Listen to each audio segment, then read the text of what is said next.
মানুষের বাড়ি, ওই বাড়িতে অনেক মানুষ সারাদিন ভিড় করে। কখনো একটা মানুষ কিছু ওয়াজ করে, কখনো আবার কাউকে তালিম দেয়, কিছু শিক্ষা দেয়, কিন্তু তার কথাগুলো খুব ভালো লাগে। আব্দুল্লাহ বিন তামির চিন্তা করলেন, আমি যে জাদুবিদ্যাটা শিখতেছি, জাদুকর যে বিদ্যা আমাকে শিক্ষা দেয়, এই বিদ্যার চাইতে এই হুজুরের কথাটা খুব ভালো লাগে, মন কেড়ে নেয়। এই জন্য তার মন চায় দুই ধরনের শিক্ষা একসঙ্গে অর্জন করবে, কিন্তু রাষ্ট্রীয় বাধা। আমার ভাইরা, আব্দুল্লাহ বিন তামির রাষ্ট্রীয় বাধা অপেক্ষা করে। এরপরও তিনি, তার মন যেহেতু চায়, তিনি হুজুরের কাছ থেকে শিক্ষা গ্রহণ করবেন। এই জন্য প্রতিদিন যখন বাড়ির থেকে ফিরেন, ফেরার পথেই প্রথমেই তিনি হুজুরের ওখানে কিছু সময় ব্যয় করেন, তারপরে জাদুকরের কাছে আসেন। জাদুকরের কাছ থেকে যখন আবার বাড়িতে যান, তখন আবার একটু সময় হুজুরের কাছে দেন। এভাবে ইলম অর্জন করতে শুরু করলেন। আমার ভাইরা, এই জন্য শিক্ষা ব্যবস্থাটা যদি দ্বিমুখী শিক্ষা ব্যবস্থা হয়, তাহলে দেশের উন্নয়ন হয়, জাতির উন্নয়ন হয়। এই যে দেখেন, এটা হচ্ছে ফাজিল মাদ্রাসা, ডিগ্রি মাদ্রাসা, ফাজিল মাদ্রাসা। এই মাদ্রাসার দুই ধরনের শিক্ষা ব্যবস্থা আছে, জেনারেল আছে, আবার কোরআনের শিক্ষা ব্যবস্থাও আছে। যদি এইখান থেকে একজন মানুষ ডিগ্রি অর্জন করতে পারে, তার ভিতরে যেমন কোরআনের জ্ঞান থাকবে, তার ভিতরে হাদিসের জ্ঞান থাকবে, তার ভিতরে ফিকহের জ্ঞান থাকবে, আরবি সাহিত্যের জ্ঞান থাকবে, অনুরূপভাবে অঙ্ক ইংরেজির জ্ঞান থাকবে, বাংলা সাহিত্যের জ্ঞান থাকবে। চতুর্মুখী শিক্ষা ব্যবস্থা যখন সে করবে, এই ব্যক্তি সমাজে যে কোনো জায়গায় যে কোনো মুহূর্তে চ্যালেঞ্জ গ্রহণ করতে পারবে। আওয়াজ দিয়ে বলুন ঠিক কিনা? কিন্তু আমাদের দেশটা হচ্ছে এমন, তেলালা মাথায় সবসময় মানুষ তেল দিতে চায়, যার মাথায় তেল আছে তাকেই তেল দেয়। দেশে ক্ষমতা যতবার যত সরকার এসেছে, শিক্ষা ব্যবস্থার পরিবর্তন কেউ তেমন করে নাই। বরঞ্চ যতদিন গেছে, কুদরতি খোদার থেকে শুরু করে নিয়ে এখন পর্যন্ত নাস্তিকদেরকে শিক্ষা প্রতিষ্ঠানগুলোতে বসায়, শিক্ষাঙ্গনে বসায় দিয়া শিক্ষা ব্যবস্থাগুলোকে নাস্তিকে শিক্ষা ব্যবস্থা ঢুকায় দেওয়া হয়েছে।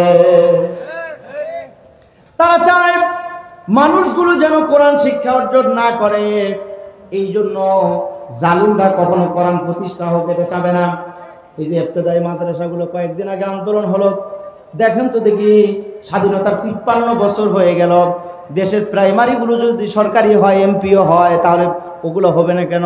সমস্যাটা কি? ওটাও তো হতে পারে, কারণ ওখানেও প্রাইমারি যে সাবজেক্টগুলো পড়া, সেটাও পড়ানো হয়, পাশাপাশি আরবি পড়ানো হয়, হাদিস পড়ানো হয়, কোরআন পড়ানো হয়। কিন্তু সরকার এটা চায় না। এদেশের যদি লক্ষ লক্ষ মানুষের চাকরি হয়, মানুষের বেতন যদি দিতে পারেন, তাহলে একটা মসজিদের ইমামকে আপনি বেতন দিতে পারেন না কেন? কয় টাকা বা একটা মসজিদের ইমামদেরকে দিতে হবে? অথচ মসজিদ মাদ্রাসাগুলো চাঁদা কালেকশন করে করে হুজুরেরা চলে। আওয়াজ দিয়া বলুন ঠিক কিনা? মসজিদ মাদ্রাসা মানে হচ্ছে ভিক্ষুকের থলি। মসজিদের ইমাম মানে হচ্ছে সমাজের সবচাইতে অবহেলিত। আমার মনে হয় ইমামের নামটা পরিবর্তন করে চাকর রাখা দরকার। ইমামের শব্দের অর্থ সমাজবাসী বুঝে না, এই জন্য ইমামদেরকে মর্যাদা দিতে চায় না। আর তা না হলে বাংলায় ইমামদেরকে এখন বলতে হবে নেতা। ঠিক কিনা বলেন? আপনি বাংলা শব্দটা ব্যবহার করেন নেতা, তো নেতা কারা হয়? শুধু যারা নামাজ পড়ে না, রোজা করে না, শুধু মদ খায়, গাঁজা খায়, আর মোজগুলো পাকায় পাকায় রাখে, সপ্তাহে 3 দিন করে সেভ করে, ওরা হচ্ছে সমাজের নেতা। ঠিক কিনা বলেন? আর আলেমদেরকে দিয়ে মসজিদ ঝাড়ু দেওয়ান। মসজিদে গেলে বলে হুজুর মসজিদে তো ময়লা কেন? বলে কি বলে না, কি করেন মসজিদে? যে বসাই যান, এত ময়লা কি করেন সারাদিন? শুধু মোবাইল টিপেন আর খান আর ঘুমান। দেখেন না মসজিদ পরিষ্কার করতে হয় না? মসজিদ পরিষ্কার করাটা আলেমের দায়িত্ব, আর ওর দায়িত্ব হচ্ছে দেওয়ানিগিরি করা, মানে দেও আনি খাই, যা আছে সব দাও, মুখ মুই খাম। ঠিক কিনা বলেন? ও হচ্ছে দেওয়ানি। আমার ভাইয়েরা, এই জন্য শিক্ষা ব্যবস্থা দ্বিমুখী হতে হয়। এদেশের মরহুম আল্লামা দেলোয়ার হোসেন সাইদি শিক্ষা ব্যবস্থা, তিনি যে শিক্ষাটা অর্জন করেছিলেন, শুধু একমুখী শিক্ষা ব্যবস্থা করেন নাই, চালু করেন নাই। তিনি শুধু কওমি মাদ্রাসায় লেখাপড়া করেন নাই, তিনি আলিয়া মাদ্রাসায় লেখাপড়া করেছেন। দ্বিমুখী শিক্ষা ব্যবস্থা তার ভিতরে থাকার কারণে ওই ব্যক্তি গোটা বিশ্বের মধ্যেই মানুষের মনটাকে জয় করে নিয়েছিলেন। আল্লাহ তাআলা প্রিয় রাহবারকে, প্রিয় দায়ীকে যেন জান্নাত নসিব করে, জান্নাতের উচ্চ মাকাম যেন দান করে। আমরা সকলে বলি আল্লাহুম্মা আমিন।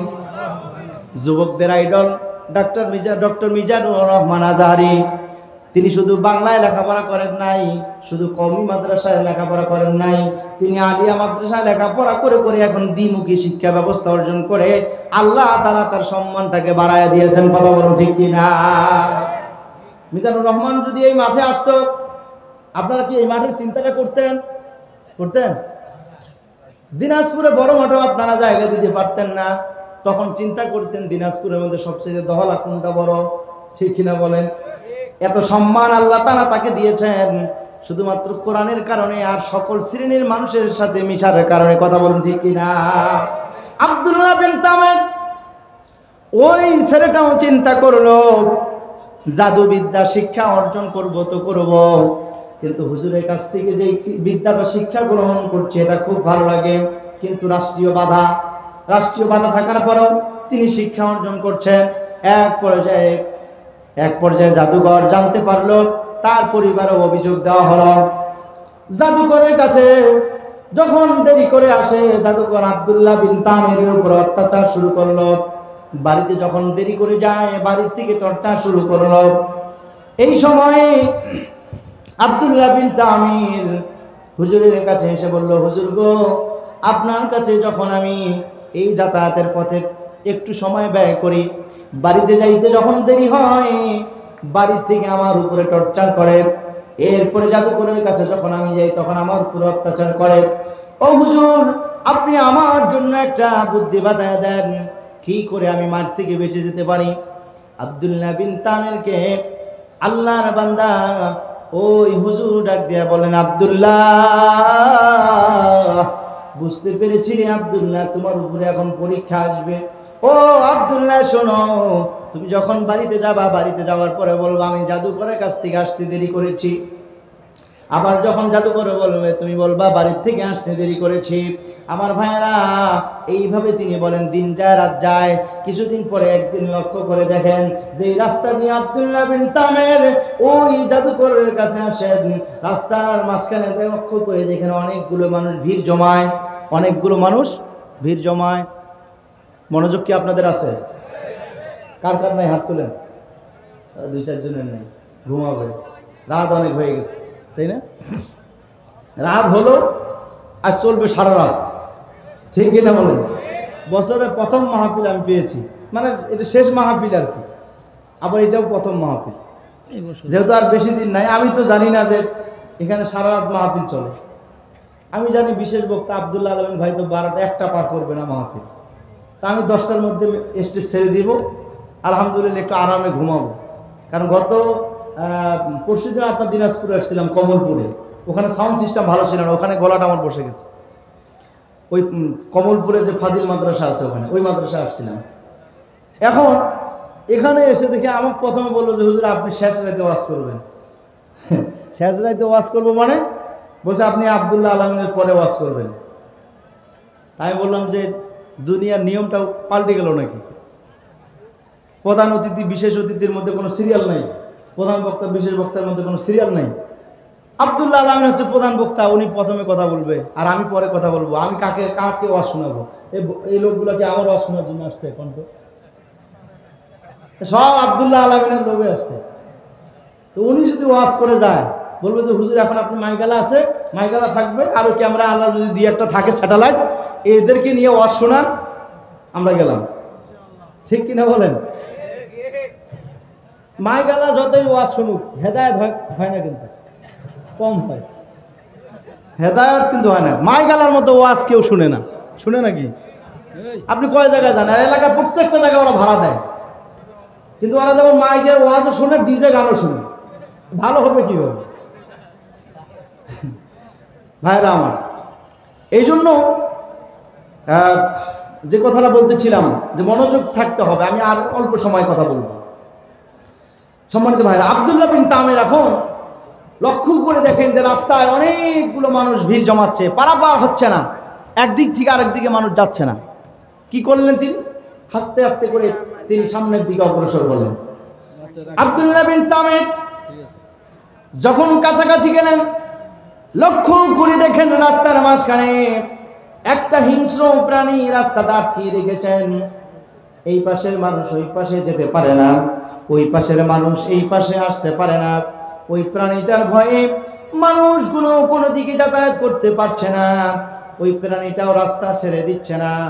এমন সময় আল্লাহর বান্দা আব্দুল্লাহ, ছোট্ট এই বান্দার মনের ভিতরে একটা বুদ্ধি এসে গেল। তিনি চিন্তা করলেন, আমি যেহেতু হুজুরের কাছেও শিক্ষা গ্রহণ করছি, জাদুঘরের কাছেও শিক্ষা গ্রহণ করছি, আমার মন চায় আমি হুজুরের কাছ থেকে শিক্ষা অর্জন করব। এরপরে কিন্তু রাষ্ট্রীয় বাধা থাকার কারণে সম্ভব হচ্ছে না। আমি একটু পরীক্ষা করতে চাই যে হুজুরের বিদ্যাটাই সত্য না জাদুঘরের বিদ্যাটা সত্য।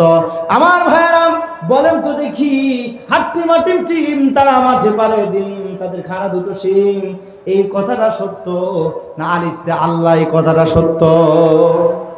কোনটা? কোন বিদ্যাটা সত্য? কিন্তু হাট্টি মাটিম টিম তারা মাঠে পারে ডিম, তাদের খাড়া দুটো শিং। সুন্দর করে আপনি বললেন, বাচ্চাদেরকে শিক্ষা দিলেন, মিথ্যা কথাটা আপনি শিক্ষা দিলেন।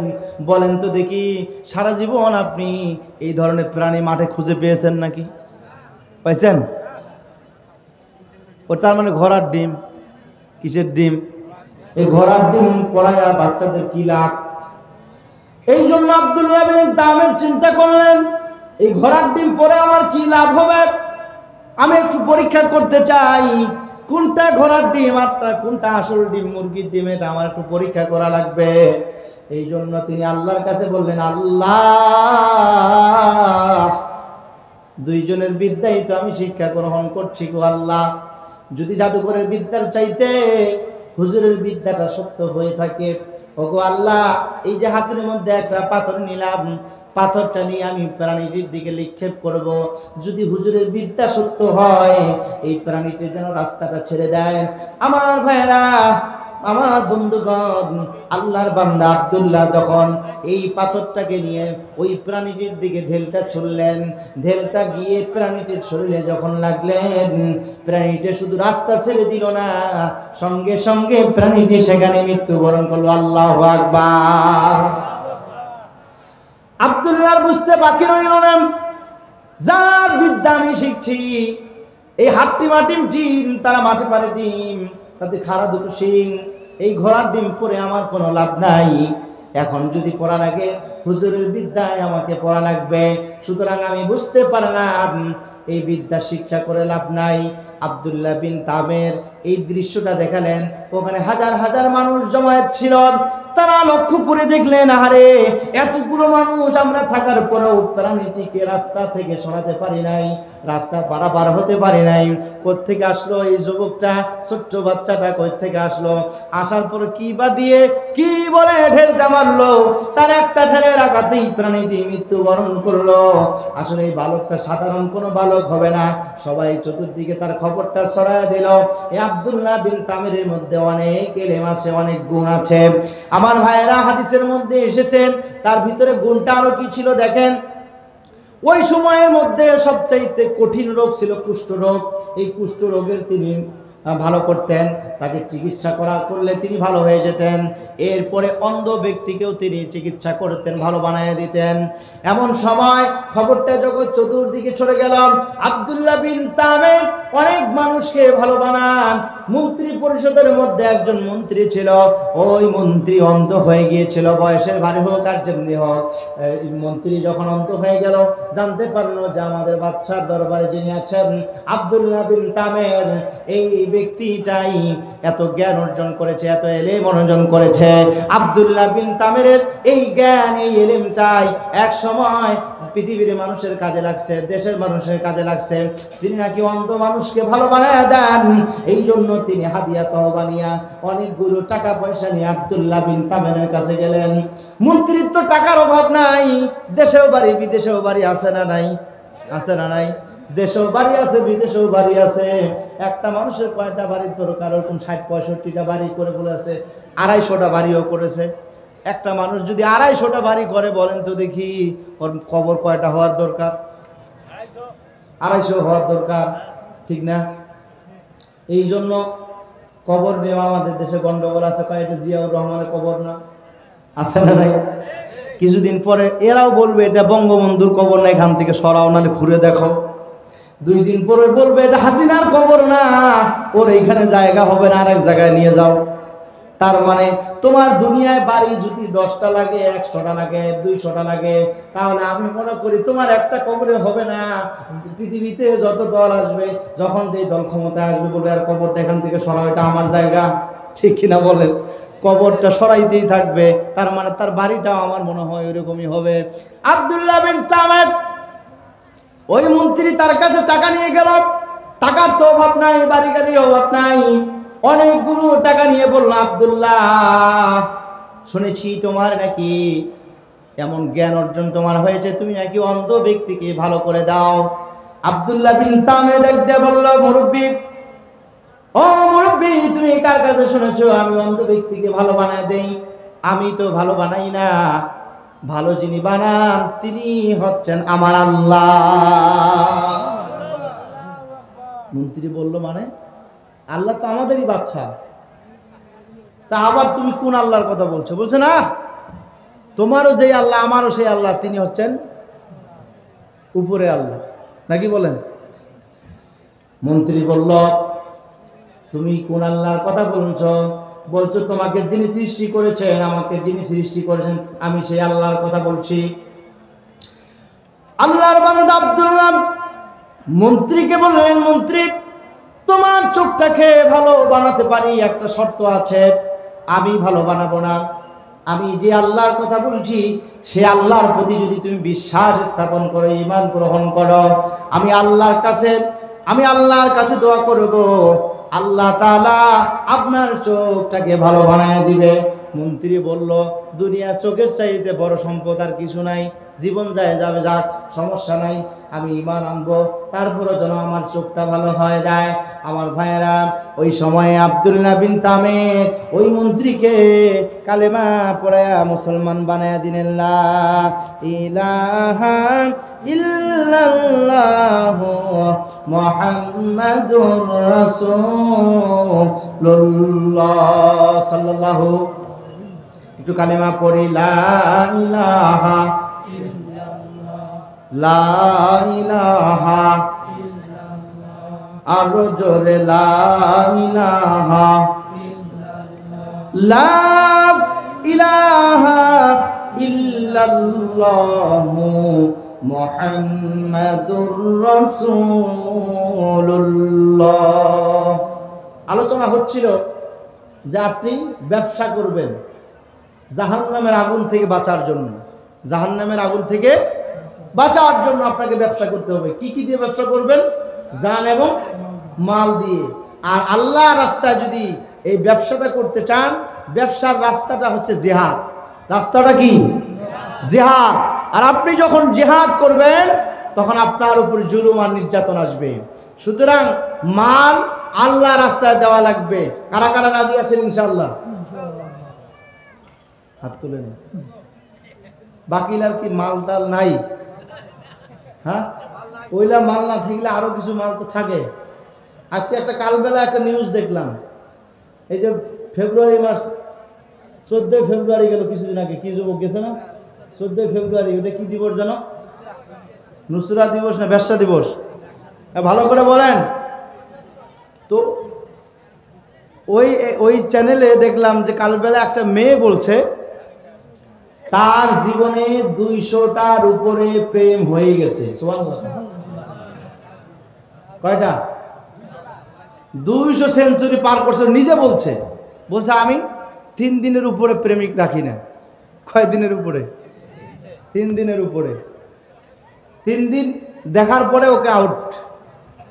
এইভাবে বলছে যে আমার 200 সেঞ্চুরি পার হয়েছে। যুবকদের তো এই মাল আছে নাকি বলেন? কি যুবকরা এই মালের পিছনে বেশি দৌড়ায়, এখন আসল মালের পিছনে দৌড়ায় না।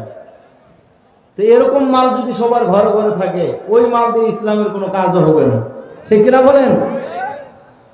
আল্লাহ তাআলা আপনাকে যে মাল দিয়েছেন সেই মাল আল্লাহ রাস্তায় ব্যয় করতে হবে। এই জন্য আমি বলছি মাদ্রাসায় কিন্তু মাঝে মাঝে দান করবেন। আজকে কে কে করবেন না হাত তুলেন? মাশাআল্লাহ, সবাই দান করবেন। তার মানে বড় হুজুরের হাত দিয়ে দান করবেন ইনশাআল্লাহ, নাকি বলেন? বড় হুজুরের হাতে দান করবেন কে কে? কথা কি হুজুর বুঝে? দিনাজপুরের লোক, আমার পঞ্চগড়ের লোকের কথা বুঝে? মানে দান করবেন না কে কে তাও হাত উঠে না, দান করবেন কে কে তাও উঠে না। করবে ইনশাআল্লাহ, করবেন তো ইনশাআল্লাহ? ইনশাআল্লাহ। আমি তো প্রথমে বলছি যে দানটা যেটা করবেন এটা কোরআনের জন্য হবে। তো কোরআনের জন্য দান করাটা সবচেয়ে বড় দান হবে, ঠিক কিনা বলেন? আমার ভাইয়েরা আসুন দেখি, মন্ত্রী কালেমা পড়ে যখন মুসলমান হয়ে গেল, আল্লাহর দরবারে তার জন্য দোয়া করা হলো, সঙ্গে সঙ্গে দোয়া কবুল হয়ে গেল, মন্ত্রীর চোখটা ভালো হয়ে গেল। পরের দিন মন্ত্রী পার্লামেন্টে যখন যায়, সংসদে যখন যাচ্ছে, সুন্দর দেখে দেখে যাচ্ছে, ওই বাচ্চা জালিম বাচ্চা লক্ষ্য করে দেখলো, কিরে মন্ত্রী, তুই তো গতকালকেও দেখলাম লাঠি ভর করে করে করে তারপরে সংসদে আসলি, আজকে তুই আবার এত সুন্দর ভালো হয়ে গেলি কেমনে? বলছে আব্দুল্লাহ বিন তামেরের ভিতরে মাল আছে, তার কাছ থেকে আমি দোয়া নিয়েছি, দোয়ার বদৌলতে আল্লাহ আমার চোখটাকে ভালো করে দিয়েছে। আর কি হয়েছে বলো? বলছে আব্দুল্লাহর যিনি মালিক আছেন, আল্লাহ আছেন, তার প্রতি আমি বিশ্বাস স্থাপন করেছি, তিনি বিশ্বাস স্থাপন করার কারণে আল্লাহ আমার চোখটাকে ভালো বানিয়ে দিয়েছে। বাচ্চা বলছে মানে কি? আমি ছাড়া তোর আরো কেউ মালিক আছে নাকি? আমি ছাড়া তোর আরো কোনো বাচ্চা আছে নাকি? তিনি বলছেন না না, আমারও বাচ্চা যিনি, আমারও মালিক যিনি, আপনারও বাচ্চা তিনি, আপনারও মালিক তিনি, আল্লাহু আকবার। এবার বাচ্চা তেলে বেগুনে জ্বলে উঠলো, ডাক দেয়া বলল, মন্ত্রী কি বলছো? তোমার কি খেয়াল আছে নাকি? তুমি বুঝে শুনে বলছো নাকি? বলছে হ্যাঁ, বুঝে শুনেই বলছি, কারণ একবার যারা ঈমান আনে তারা কখনো বামপন্থীকে ভয় করে না, একবার যারা ঈমান আনে দুনিয়ার কত কোন জুলুমকে তারা ভয় করে না। জালিম বাদশার সামনে যখন মন্ত্রী কথাটুকু বললেন, এবার ওই বাদশা, জালিম বাদশা মন্ত্রীকে ডাক দেয়া বলল, মন্ত্রী রে,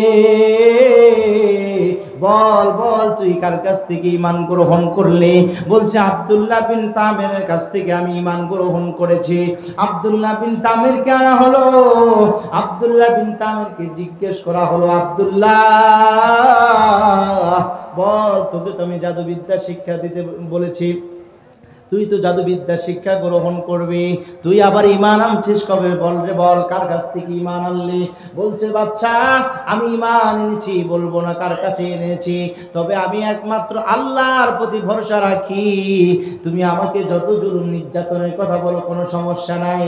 বাচ্চাও ছাড়ে না, এক পর্যায়ে নির্যাতন শুরু হয়ে গেল, আব্দুল্লাহ বিন তামেরের উপরে অত্যাচার করে, এরপরে বাচ্চার ওই মন্ত্রীর উপরে অত্যাচার করে। আব্দুল্লাহ বিন তামের এই অত্যাচার সহ্য করতে না পেরে হুজুরের কথা বলে দিল। হুজুরকে ডেকে আনা হলো, হুজুরকে বলা হলো, হুজুর এই যে ছোট্ট বাচ্চা আব্দুল্লাহকে আপনি কালেমা শিক্ষা দিয়েছেন, ইসলাম শিক্ষা দিয়েছেন, সে কালেমা পড়ে মুসলমান হয়েছে, সে আমাদের ধর্মের বাইরে চলে গেছে। ও হুজুর গো, বলেন বলেন কেন এই কাজটা করলেন? এখন সময় আছে, আপনি যদি কালেমা ছেড়ে দেন, আমার মন্ত্রী আছে সেও যদি কালেমা ছেড়ে দেয়, তাহলে তাকে শাস্তি দেওয়া হবে না, তাকে ছেড়ে দেওয়া হবে। বলেন বলেন, সিদ্ধান্ত আপনাদের। এমন সময় আব্দুল্লাহ বিন তামির সহ তিনজন ইমানদার এক বাক্যে বলে উঠলেন, না না, খবরদার, আমরা ঈমান ছাড়তে পারি না, আমরা জীবন দিয়ে দিতে পারি, ঈমান দিতে পারি না। আমার ভাইয়েরা, জালিমের সামনে মাথা নত না করে বরং উচ্চ আওয়াজে এত সুন্দর কথাগুলো বলছেন। মনে রাখবেন, বাতিলের সামনে হক কথা বলাটা হচ্ছে বড় জিহাদ। কথা বলুন ঠিক কিনা? আজকে আমাদের সমাজে নরম নরম সুন্নত গুলো পালন করা হয়। নরম নরম সুন্নত, যেটা যেমন দাড়ি রাখা সুন্নত, টুপি মাথা দেওয়া সুন্নত, খাওয়ার শেষে মিষ্টি খাওয়া সুন্নত, এত নরম নরম সুন্নত গুলো আমরা পালন করি, কিন্তু বাতিলের সামনে মসজিদে মেম্বারে বসে, রাজপথে বসে যে আমরা হুঙ্কার দিব, বাতিলের বিরুদ্ধে কথা বলবো, এই ধরনের আলেমের সংখ্যাও এখন অনেক কম পাওয়া যায়।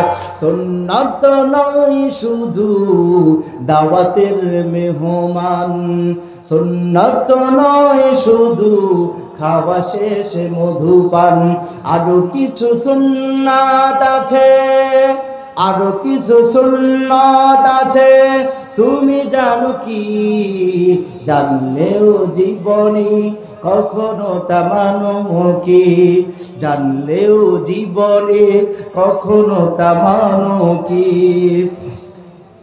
সুন্নত শুধু নয় মজলুম সহায়ক, সুন্নত উহুদে জালিমের প্রতিরোধ। ঠিক না বলেন?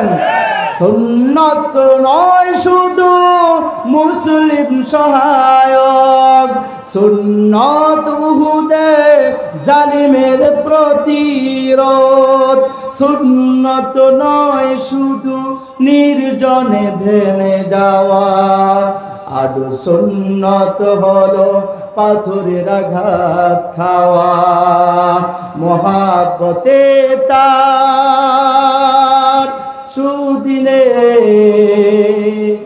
ইসলামের পাশে তুমি থাকো কি? ঠিক কিনা বলেন? ইসলাম জিহাদ জিহাদ জিহাদ চাই, মার দেখলে আমরা নাই। ঠিক কিনা বলেন?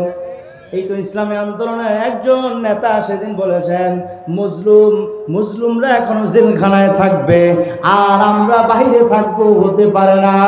তিনি আলটিমেটাম দিয়েছেন, আগামী 25 তারিখে আমি কোর্টের প্রাঙ্গণে থাকবো, আপনারা আমাকে সেখান থেকে গ্রেফতার করবেন। কথা বলুন ঠিক কিনা? সুতরাং বাংলার জমিনে যদি এখনো মুসলিমরা জেলখানায় বন্দী থাকে, আলেম ওলামারা যদি জেলখানায় বন্দী থাকে, আর আপনার মতো আমার মতো ইমানদাররা বাহিরে সুখ পালন করবে, এটা কখনো হতে পারে না। আওয়াজ দিয়ে বলুন ঠিক কিনা? ইমানদার যদি আপনি হন, ইমানদার যদি দুঃখে থাকে, আপনাকে দুঃখ পালন করে লাগবে। তারা যদি জেলখানায় থাকে, আপনাকে জেলখানা যাওয়ার জন্য প্রস্তুত থাকা লাগবে। আওয়াজ দিয়ে বলুন ঠিক কিনা? সুতরাং নরম নরম সুন্নত পালন করবেন, হক কথা বলবেন না, ও তেলতালাগিরি আপনি মাথা ছেড়ে দেন। হুজুরদের মধ্যে আমি বলছি না তেলবাজি হুজুরও অনেক আছে, সমাজের অভ্যাসটাই হয়ে গেছে তেলওয়ালা মাথায় তেল দিবে। হুজুর লীগ ছিল কিনা? ছিল কিনা? এখন আবার আরেকটা লীগের তৈরি হচ্ছে, হুজুর লীগই। ওটাও ওরা দেখছে যে ক্ষমতা হয়তো বা আসতে পারে, এখন এদের সাথে একটু তেল মারতে হবে। মানে তেল যার আছে তার মাথায় তেল মারবে। এই যে মিডিয়াও আছে, এখানে অনেক মিডিয়া আছে, এই মিডিয়া ছোট ছোট বক্তাদের মানে ওয়াজগুলো ছেড়ে ছাড়বে না। ছোট ছোট বক্তাদের ওয়াজ ওরা ছাড়বে না, বড় বক্তা যেগুলো ভাইরাল বক্তা, ওই বক্তার ওয়াজ ছাড়বে। মানে ওর তো তেল আছে, আরো তেল দিবে। ঠিক কিনা বলেন? আর কোথায় বক্তার একটু ফলস পাবে, কথাবার্তা ত্রুটি পাবে, এগুলো ভাইরাল করবে। তেল আলা মাথায় তেল দেওয়া বন্ধ করেন, তেল আলা মাথায় তেল দেওয়া বন্ধ করেন। যার মাথায় তেল নেই তার মাথা দিয়ে একটু মাথাটা তেল তেলা বানান, তেল তেলা বানান। তো হুজুরদেরকেও বলছি, তেল আর তেলবাজি চলবে না। এই তেলবাজি বাংলাদেশ বেশি দিন চলবে না, কারণ তেলবাজিদের বাংলাদেশ শেষ হয়ে গেছে। আগামীর বাংলাদেশ হবে কোরআনের বাংলাদেশ, আগামীর বাংলাদেশ হবে আলেমদের বাংলাদেশ। সুতরাং আলেমদেরকে ঐক্য হতে হবে। আলেমরা যদি নানান পথে ছুটেন, মনে রাখবেন টুডিয়া টুমরো বিগত দিনে যেমন করে মসজিদে মেম্বার থেকে হক কথা বলতে পারেন নাই, মসজিদে মেম্বার থেকে ইমামদেরকে বেজ্জতি করে বের করে দেওয়া হয়েছে, ওয়াজের মাহফিল থেকে বক্তাদেরকে নামিয়ে দেওয়া হয়েছে। যদি আপনারা ঐক্যবদ্ধ না হন, আলেমরা যদি এক প্ল্যাটফর্মে না আসেন, টুডিয়া টুমরো আপনাকে মসজিদে মেম্বার থেকে আবার নামিয়ে দেওয়া হবে, আবার ওয়াজের মাহফিলগুলোতে বাধা দেওয়া হবে। সুতরাং এদেশে টেন্ডারবাজিদের সাথে আপনি যদি তাল মিলান, চাঁদাবাজদের সাথে যদি আপনি তাল মিলান, মনে রাখবেন বামপন্থীরা, তাগত শক্তিরা কখনো ইমানদারদের বন্ধু হয় না। ঠিক কিনা বলেন? ইমানদারদের বন্ধু হয় ইমানদাররাই, ইমানদারদের বিপদে পাশে দাঁড়ায় ইমানদাররাই। সুতরাং হয় আপনি ইমানদার হিসাবে বেঁচে থাকবেন, না হলে প্রকাশ্যে মুনাফিক হিসাবে আপনি বেঁচে থাকবেন। আমার ভাইয়েরা, এই জন্য ওই তিনজন একসঙ্গে ইমানদার বাদশার দরবারে বলছে, জীবন দিতে রাজি আছি, ঈমান ছাড়তে রাজি নাই। সুতরাং ভবিষ্যতে ইসলামী আন্দোলন করে কোরআনের রাজ প্রতিষ্ঠার আন্দোলনে শরীক হতে চাই, কিন্তু মানব রচিত বিধান করে বেঁচে থাকতে চাই না। প্রিয় ভাইয়েরা আমার, যেই বিধান দুনিয়ায় মুক্তি দিতে পারে না, যেই বিধান আখিরাতে মুক্তি দিতে পারে না, সেই বিধানের দিকে কখনো দৌড়াবেন না। এমন একটা ব্যক্তিকে নেতা মানেন যেই নেতা দুনিয়াও আপনাকে পথ দেখাবে, ওই নেতা আখিরাতে আপনাকে সুপারিশ করে করে জান্নাতে নিয়ে যাবে। আওয়াজ দিয়ে বলুন ঠিক কিনা? আমার ভাইয়েরা, পৃথিবীর মানুষ নেতা কাকে মানেন? রাজপথে কোন স্লোগানগুলো আপনি দেন? আপনি তো মুসলমান, আপনি মুসলমানের ঘরে জন্ম নেন, আপনার জীবনে প্রত্যেকটা মুহূর্তে স্লোগান হবে আল্লাহর নামে। অরব্বাকা ফাকাব্বির, আল্লাহর নামে তাকবীর দিতে হবে। মসজিদে যখন আসেন তখন আল্লাহু আকবার তাকবীর শোনার পরে আসেন। দুনিয়া যখন এসেছেন তখন আপনার কানে কিন্তু আল্লাহু আকবারের ধ্বনি দেওয়া হয়েছে, দেওয়া হয় নাই? আবার যখন মৃত্যুবরণ করবেন তখন আল্লাহু আকবার স্লোগান দিয়ে আপনাকে জানাজা পড়ায়া কবরে দেওয়া হবে। কিন্তু আপনি মুসলমান হয়ে রাজপথে যখন স্লোগান দেন তখন অন্য দলের নেতাকে নেতা মানেন কেন? আপনি বলতে পারেন না নারায়ে তাকবীর আল্লাহু আকবার, বরং সেটা বলতে না পেরে আপনি উল্টো বলেন